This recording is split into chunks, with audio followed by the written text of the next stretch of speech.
Hi, I'm Alex Skolnick, and you're watching for GuitarPlayersOnly.com.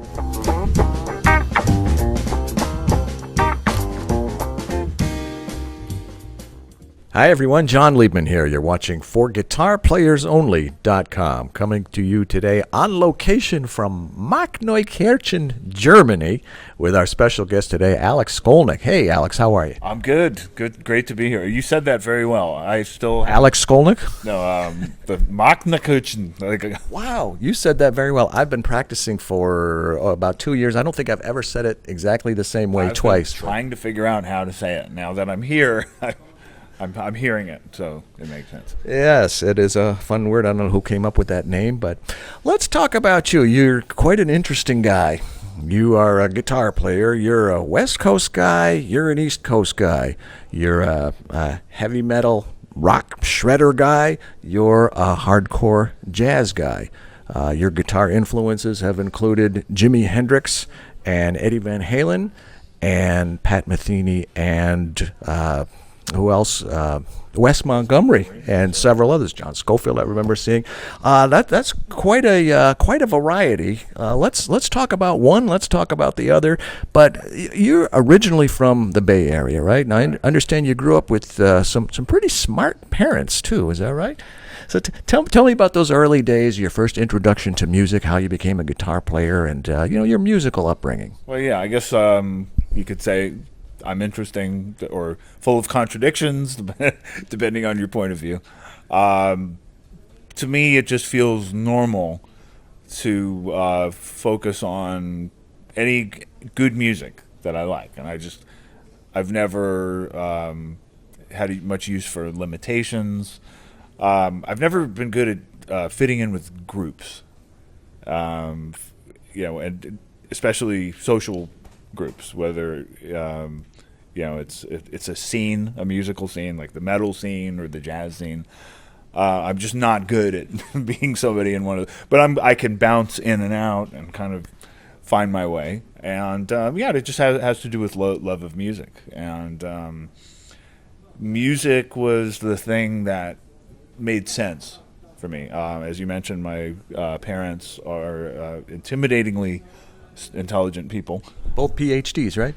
Both PhDs from Yale, and very active in social sciences. My mother was a research psychologist who's written textbooks, and my father was a tenured professor at Berkeley and NYU. And how many Testament concerts have they been to? They've been to not that many, but a few.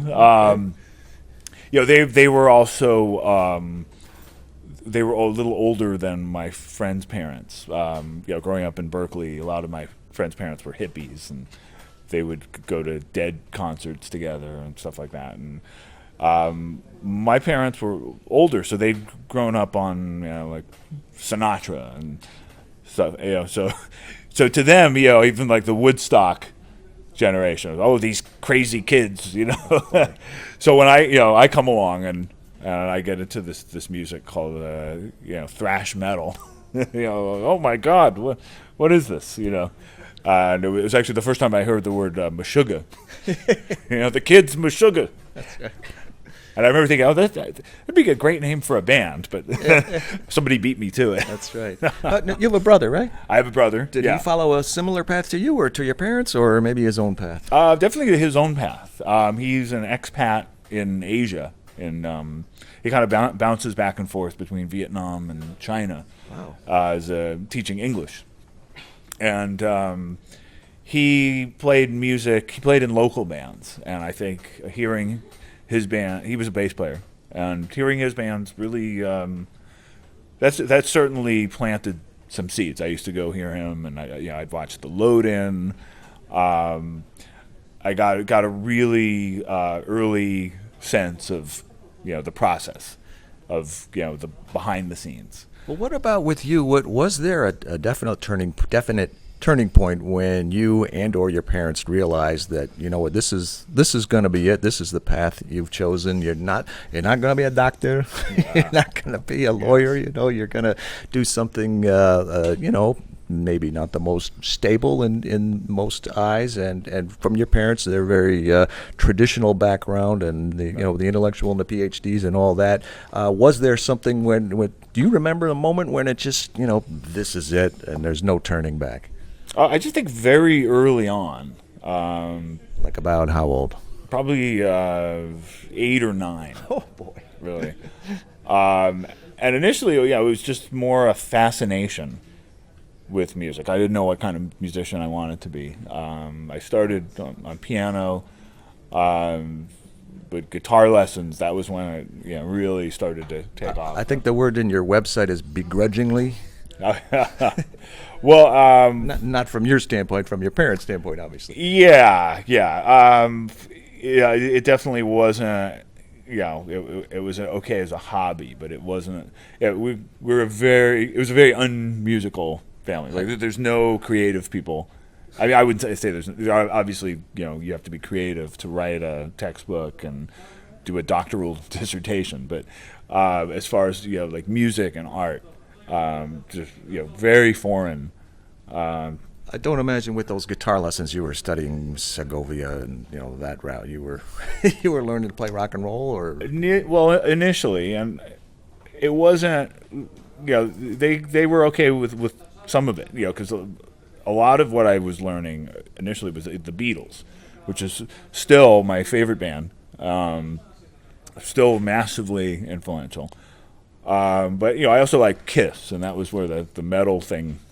I think that's definitely what led to me being in heavy metal. But actually, I had this great first guitar teacher, Gary LePeau, who's a folk and children's artist, and he was just great at connecting the dots between the Beatles and blues and Kiss. Because ultimately, there's a lot of common links. The rock blues vamp. Chuck Berry was a big influence too. And around the time I started playing guitar, there was a film called American Hot Wax, and you can look it up. The whole thing is online now, unless they've taken it down. I think I remember that. Yeah, and all these great '50s artists played themselves. Jerry Lee Lewis, Screamin' Jay Hawkins, and the one who really struck a chord, pun not intended, was Chuck Berry.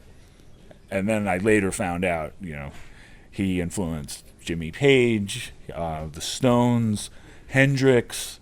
Like, everybody was influenced by Chuck Berry. And I had no idea at that time, but it totally made sense. Even Lemmy, was a big Chuck Berry fan. So I never lost interest in that. So initially it was that music, but a short time later, when I heard the first Van Halen record, that was when I had to be a lead guitarist. Okay. And that changed my focus. And that made me much more serious about music. And eventually I found this great local teacher, Joe Satriani, who was a local legend. And I've heard of him. Now everybody's heard of him, but at that time, only guitar players knew who he was. Only local guitar players. Let's come back to Joe in a minute, Okay. But you love rock and roll, obviously, but you also just love music. So I would imagine some of the stuff you heard that your parents were playing. Did you ever make note of guys like Charlie Christian, or we mentioned Wes Montgomery? When did all that happen? Did you discover that around the same time as the rock, or was that when you got older and got exposed to it somehow? And when did the jazz thing, get your interest? Well, it feels like much later, but I mean, by perspective, like, to me, like 5 years now is not a lot of time. Back then, it was like a lifetime. Sure. So by the time when I'm 12, 13 years old, I'm playing mostly rock and roll. I'm starting to learn lead guitar because I've heard Van Halen and Randy Rhoads, and they're both massive influences. But about 5 years from then, I just got a taste for improvisation. and there were several things that happened that triggered it. One was I saw a Miles Davis concert on TV. What era of The Miles? electric era, so the 80s. So Okay. I don't know who was in the band, but it was Mike Stern, maybe, it or could have been- Schofield? yeah, this was like the Stern, Schofield, Robin Foley. Ford, Foley period, and I was just blown away by these musicians. So initially, it opened me up to more traditional jazz out of necessity, because I realized, okay, if I'm going to play like that, I have to learn the basics. So I have to go back and learn, and I'm going to, I learned it as fundamentals, and I really developed a taste for it. Once I had a taste for it, I never stopped liking the electric stuff, but sort of, the kind of blue, seven steps to heaven periods of Miles just really struck a chord. And then everybody that worked with Miles, from Chick Corea to Herbie Hancock to Bill Evans to Coltrane, Wayne Shorter, all these amazing artists, they all had these massive catalogs themselves, and it just became this very cool hobby that eventually became a part of what I do musically. And by that point, by the time I did like the first non-metal music I did was with Stu Ham, so it was Good more, buddy of mine. yeah, and it was more jazz rock, but at least there was a little bit of influence, and Stu had studied jazz. And then later, when I moved to New York, I was really focused on jazz, and I put my trio together. So my parents related to things a lot more once they heard me with Stu and with my trio. And What groups about like the that. straight ahead? I keep thinking of Wes Montgomery. What about guys like Kenny Burrell and God, George yeah. Benson and Joe Pass and I mean, each of those guys, I can name an album that was massively influential. Kenny Burrell, Midnight Blue, George Benson, The Cooker. So a little bit of vocals on that, but much more of a guitar. We just interviewed George just last week, as a matter of Oh, fact, wow. on For Guitar Oh, Players that's Only. cool. Check it out, For Guitar Players Only, George Oh, Benson. Cool. Yeah, I love it, and he still sounds as great as ever. So a lot of people know him as a pop artist, and he's a great pop artist too. But boy, can he play! The occasion for the interview was the 40th anniversary of Breezin', if you can believe that. Okay, yeah, I love Breezin', but The Cooker, to me, that's my George Benson record.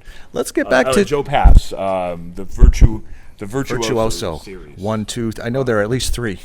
Amazing, yeah. I still love his playing, and it's kind of interesting that, if you're in jazz circles, so like I was in the late '90s, and I'm in New York, and I'm around all these sort of up and coming jazz artists.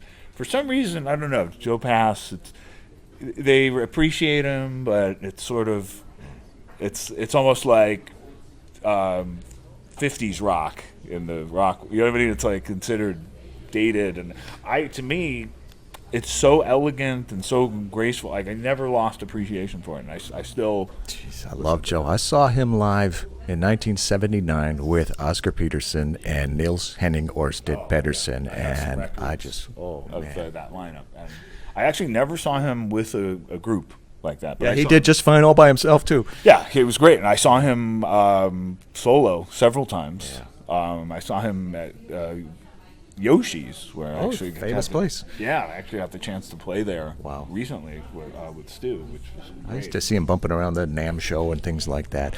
But, he Let- was amazing, so by himself. I want to make sure we include some stuff about Satch because I know he was a big influence of yours. Tell me about Joe Satriani. Well, as I mentioned, he was this local teacher. After my folk teacher for a couple years, I did some self-teaching a little bit, but then I found some neighborhood guys that were actually really good players, Bob Coons and Danny Gill. They had both studied with Joe Satriani. That was their teacher. I just knew him as the Joe, this mysterious Godfather-like character. I knew he's this Italian guy from New York. And eventually I just felt like, okay, you know what, I'm ready to take things up a notch, and I want to try studying with this guy Joe. And It was this little room in a tiny guitar store. A lot of the students ended up in pretty well-known bands. Sorry, this would have been about what year? This is like I'm in high school at this point, so I got it like 14. Wow. I think so. Maybe 15. Yeah, I think when I was 14 or 15. So this is like 84, 85. And the guitarist who would end up in Primus, Larry Lalonde, was a student. Yeah. Guitar players from bands that would be well known later, like Counting Crows and Third Eye Blind, Smash Mouth, like all these guys. What a legacy he's left for us. And then of course, the people know about Vi and myself, Kirk from Metallica, Charlie Hunter, another great one, who totally did his own thing with it. So studying with him, it was just like next level musicianship, and a lot of it was over my head at the time. I'm somebody that I sort of had to figure out how to learn that stuff, and when I teach, I talk about it. Like I figured out how to learn it, but at first it took me a while because a lot of the theoretical knowledge was over my head. But I picked it up later, and I was just last week. I was part of Joe's G4, which was an amazing experience. Yes, I just interviewed Mike Keneally, and he was telling me all about it. He had a great time. It was such a great time, and it's kind of funny. So Steve Vai came down for a day, and the G4 was actually Eric Johnson, Joe Keneally, and myself. But then Vai was our guest. It was just like guitar heaven. And so when he came down, he did a talk with Joe and just said, when he sits next to Joe, it's like they're back in the classroom, and he's the teacher, and I'm the same way. Like I'm around Joe, I immediately regress to 14 years old. But then, we can also interact as adults, and it's great. And he got to hear me I played with a great trio of guys, this great new drummer, Kenny Grahowski, bass player Steve Jenkins, who plays with Vernon Reed. And they were teachers there as well. We played, and I didn't even know this, but Joe was watching the whole time. So when I mentioned his name at the end, everybody's pointing, and it was nice. He got to really hear me do my thing. Sometimes when you're in a band, you get so known for the band, and it's a wonderful thing, but it can be a little bit overshadowing a little bit. It's because it's not just what I do, and it was nice to be able to share with everybody, what I do. Sounds like a great time. By the way, check out our interviews with Steve Vai and Joe Satriani, both on For Guitar Players Only. Tell me about your equipment. What are you playing? Oh boy. Well, I've gone through different phases of equipment, and phases and phasers. Right. Yes, and I have. You had a pun. I get a pun. I have a phase. I do have a phase 90 that I incorporate for some stuff. Initially I was, I like these thin, easy to play guitars, and then somehow I sort of rediscovered classic guitars.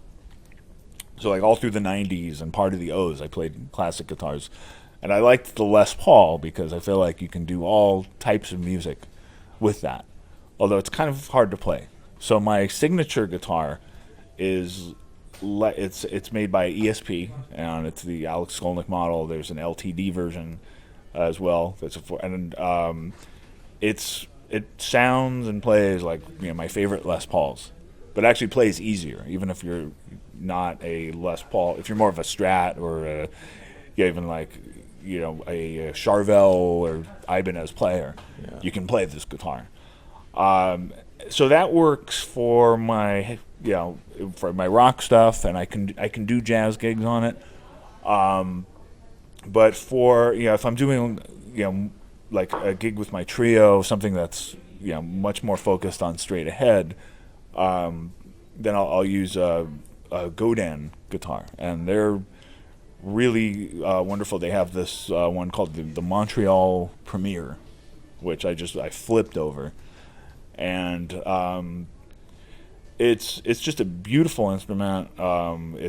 it's got a great dynamic, and you can actually turn on the distortion pedal and shred on it, and it's fine, and it works great. You've got a few Godin guitars in your arsenal. A great company, great people, Canadian company. Yeah. Well, they're actually, I believe they're the largest North American guitar manufacturer. Wow. And one of the few named after somebody that's still there. Robert, he's still there, and he's a great guy, and he's very passionate about the instruments.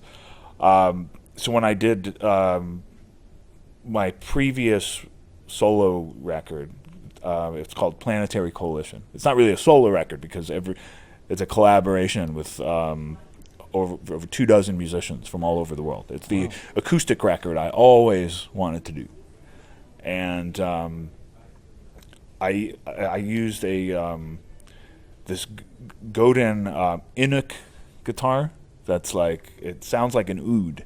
Wow. I used that on a few songs, and a couple. It's exotic.